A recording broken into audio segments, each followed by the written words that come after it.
Yn y fideo yma, mi wnawn ni ystyried sut yn ein trawsfudo siapiau.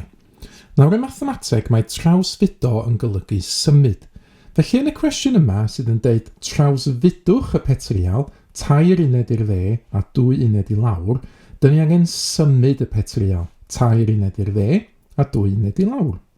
Felly, ffordd dwi'n gwneud hyn ydy dewis cornel neu fertig yn y petrial, neu ddewis gwylod ar y dde fan hyn i gychwyn, a symud y gornel yma wedyn, fel mae'r cwestiwn yn dweud, 2 uned i'r dde, a wedyn 2 uned i lawr. Na roi dot yn fan hyn i dde lle mae'n symud i. Top dde wedyn, mae gen i fi y pwynt yma, neu symud hwn, 2 uned i'r dde hefyd, a 2 uned i lawr, dwi'n mynd i fan hyn.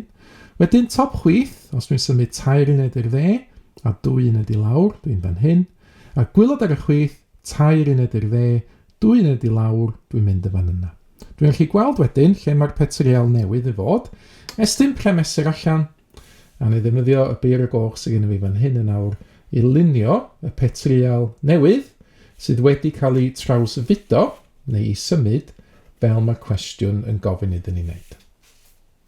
Wedyn, mae gen i fi ail gwestiwn yn fan hyn yn gofyn, pa drawsfudiad sydd yn trawsfudo y siap A yn fan hyn, triongl hyd yn oed, i'r siap B yn hyn, triongl arall. Wel, dyn ni'n gweld fod y siap A wedi cael ei symud i'r lleoliad yma. Os dwi'n eto'n dewis cornel, neu ddewis y cornel yma, gwylod ar y chwith, ac yn ystyried yn awr, dwi'n angen symud i'r chwith yn dydw, ond dwi'n angen symud 1, 2, 3, 4, 5, 6 uned i'r chwith yn gyntaf, felly 6 uned i'r chwith, fasa y ffordd fasa'r trawsfudiad yn cychwyn, ac yna dwi'n angen symud i fyny, a fasa hwnna'n 1, 2 uned i fyny. Felly 2 uned i fyny, fasa y ffordd mae'r trawsfudiad yn gorffan.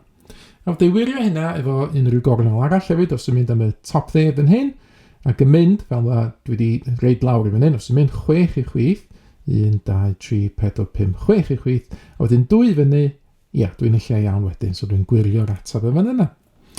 Ac i orffan, trydydd cwestiwn yn fan hyn, pa drawsfudiad sydd yn dadwneud, yn Saesneg undo, y trawsfudiad 3 i'r dde, 4 i fyny. Wel, i dadwneud mynd i'r dde, dwi'n angen gwneud y gwrthro, sef yr opposite, felly 3 i'r chwith. Yna i sgwennu hwnna lawr i fan hyn. A wedyn i dadwneud mynd i fyny, y gwrthro fan hyn ydy mynd i lawr, felly dwi'n angen mynd 4 i lawr i dadwneud.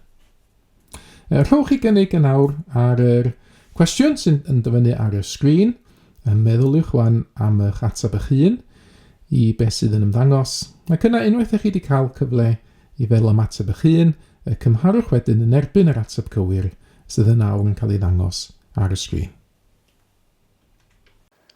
Mae mwy o fideos adolygu ar gael ar ein sianel YouTube Adolygu Mathemateg.